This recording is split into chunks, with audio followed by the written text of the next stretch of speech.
नमस्ते। आज मैं आपको चंद्रगुप्त मौर्य के पुत्र बिंदुसार के बारे में बताऊंगा। क्यों वो अपने पिता चंद्रगुप्त मौर्य और अपने पुत्र सम्राट अशोक की तरह इतने विख्यात क्यों नहीं हैं? तो चलिए हम ये कहानी शुरू करते हैं। इतिहास में जय उसी की होती है जो विजय हो, यह सत्य है। परंतु इतिहास में कई नायक ऐसे भी हैं जिन्होंने जय तो बहुत की पर उनका उल्लेख कहीं पर भी नहीं हुआ। ऐसे में से एक है हमारे राजा बिंदुसार। मौर्य शासन स्थापित करने वाले चंद्रगुप्त मौर्य से तो सब परिचित हैं एवं उसे शिखर तक ले जाने वाले सम्राट अशोक के बारे में भी सब परिचित हैं। परंतु इस बात से कौन परिचित है? इस साम्राज्य को अक्षुण्ण रखने में एक और व्यक्ति का भी हाथ है जिसकी कीर्ति कम ही गाई जाती है। इस कहानी में हम सम्राट बिंदुसार के बारे में जानेंगे। वो मौर्य समाज के संकट मोचन बने थे पर उनकी कीर्ति कम ही गाई जाती है। मौर्य समाज की स्थापना कैसे हुई? जब आचार्य चाणक्य के मार्गदर्शन में चंद्रगुप्त मौर्य ने नंदवंश को पराजित कर दिया।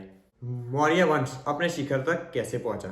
सम्राट अशोक के नेतृत्व में उनकी पहुंच भारत देश से आगे चारों दिशा में फैलने लगी। बौद्ध एवं जैन धर्म को बढ़ावा मिलने लगा। परंतु ठहरिए, कुछ अधूरा नहीं लग रहा आपको? है क्यों नहीं? बीच में बिंदुसार भी तो थे। अमित्रघात नाम से प्रसिद्ध बिंदुसार का जन्म 340 ईस्वी सन में पाटलिपुत्र में हुआ था। उनके जन्म की कथा बड़ी अनोखी है। सम्राट चंद्रगुप्त मौर्य को हर संकट से बचाने के लिए चाणक्य उनको प्रशिक्षित करते थे, जिसके अंगत वो चंद्रगुप्त मौर्य को भोजन में थोड़ा थोड़ा जहर भी देते थे ताकि वे विष को ग्रहण करने के आदी हो जाए। यदि कोई शत्रु उनको विष देकर मारने की कोशिश करे तो वो विष ग्रहण कर जाए और उनको कुछ भी ना हो। साथ ही उन्होंने आदेश भी दिया हुआ था कि भोजन सिर्फ चंद्रगुप्त मौर्य ही ले, कोई और न ले। परंतु भाग्य का कुचक्र कहिए, एक दिन विष मिलाया हुआ खाना राजा की पत्नी ने दुर्धरा ने ग्रहण कर दिया, जो उस समय गर्भवती थी। अब विष से पूरित खाना खाते ही उनकी तबीयत बिगड़ने लगी। यह बात चाणक्य को पता चली तो उन्होंने तुरंत ही रानी के गर्भ को काटकर बच्चे को बाहर निकाल लिया और राजा के वंश को बचा लिया। यह शिशु आगे जाकर राजा बिंदुसार के नाम से प्रख्यात हुआ, क्योंकि विष का एक तिल या बिंदु जैसा उनके मस्तिष्क पर रह गया था। आचार्य चाणक्य ने ऐसा करके मौर्य वंश को समाप्त होने से बचाया था।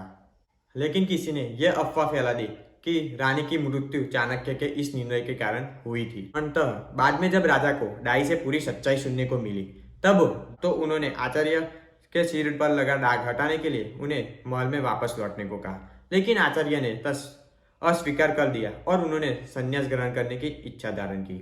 कोई कहता है कि आचार्य इसके बाद कभी वापिस नहीं आए। ऐसे में उनके वास्तविक अंत पर अभी भी संशय है। अब बिंदुसार ने ऐसा क्या किया कि उनका गुणगान करना चाहिए? तिब्बती इतिहासकार तारानाथ के अनुसार बिंदुसार ने केवल मौर्य समाज को अक्षुण्ण रखा, अपितु अपने अल्पकालिक जीवन में संपूर्ण भारत के एकता कायम रखी। कई विद्वानों के अनुसार बिंदुसार ने दक्षिण पर विजय प्राप्त की थी। दिव्यदाय के अनुसार तक्षशिला में राज्य के प्रति विरोध हुआ था, जिसे शांत करने के लिए बिंदुसार ने अपने लड़के अशोक को वहां भेजा। जब वह वहां पहुंचे तो लोगों ने कहा, हम बिंदुसार या राजकुमार के विरुद्ध नहीं है, हम तो केवल रुष्ट मंत्रियों के प्रति विरोध कर रहे हैं। बिंदुसार की विजयों को पुष्ट करने अथवा खंडित करने के लिए कुछ भी प्रमाण उपलब्ध नहीं है।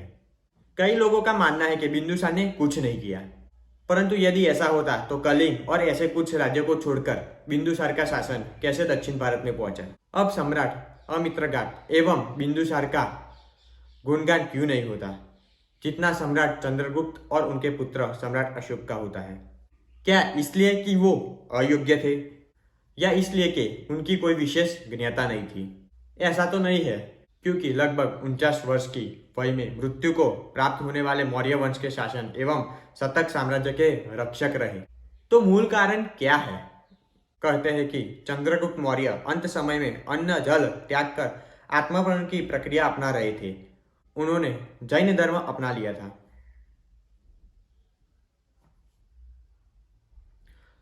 उन्होंने जैन भिक्षुओं का सानिध्य भी प्राप्त किया था और इसी तरह वो अपने शासनकाल के कुछ समय बाद शांति की खोज में निकल गए, जिसके बाद सत्ता का नेतृत्व 22 वर्ष के रहे बिंदुसार को दे दिया, जिन्होंने विशाल मगध राज्य की रक्षा की। तब भी चाणक्य बिंदुसार के प्रधानमंत्री थे। गुप्त शासन का प्रचार करते हुए उन्होंने 16 राज्यों को जीता और तमिलनाडु को भी अपने राज्य में शामिल कर दिया। हालांकि दक्षिण के इतिहासकार इस सत्य से मना कर रहे हैं। बिंदुसार का ही शासन था जब अरब सागर से लेकर बंगाल की खाड़ी तक मगध साम्राज्य का फैलावा हो चुका था। इजिप्ट से लेकर ग्रीस तक इस साम्राज्य के संबंध थे। 25 वर्ष के शासन में उन्होंने बहुत बड़े काम किए, पर उन्हें बुला दिया गया। चंद्रगुप्त, बिंदुसार और अशोक मौर्य वंश के ये 3 शिष्य राजाओं ने 90 वर्षों तक शासन चलाया, लेकिन बिंदुसार का 25 वर्ष बड़ी सरलता से बुला दिया जाता है क्योंकि वो हिंदू थे। क्योंकि मौर्य काल में जैन और बौद्ध धर्म का प्रचार प्रसार बहुत हुआ, जिसमें चंद्रगुप्त मौर्य ने जैन धर्म को अपना लिया। इसके कारण जैन धर्म ग्रंथों में उनके बारे में बहुत बताया गया है और उसकी तरह अशोक ने बौद्ध धर्म को धारण किया, तो इस तरह बौद्ध धर्म के ग्रंथों में उनकी चर्चा हुई। जबकि बिंदुसार राजा बने, पर वो सनातन धर्म में ही रहे। समकालीन जैन और बौद्ध धर्म में तब सनातन धर्म को कुरीतियों का अड्डा कहा गया है और इस तरह पूरे षड्यंत्र के साथ बिंदुसार को बुला दिया गया।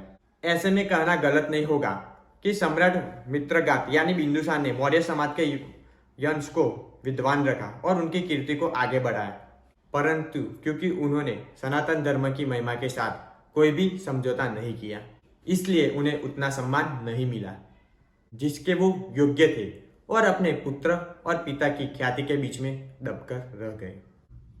तो आपने जाना कैसे बिंदुसार को बुला दिया गया, क्योंकि वो सनातन धर्म की महिमा के साथ कुछ भी छेड़छाड़ी या समझौता नहीं करना चाहते थे। यह हम यह कहानी समाप्त करता हूँ। वंदे मातरम। भारत माता की जय।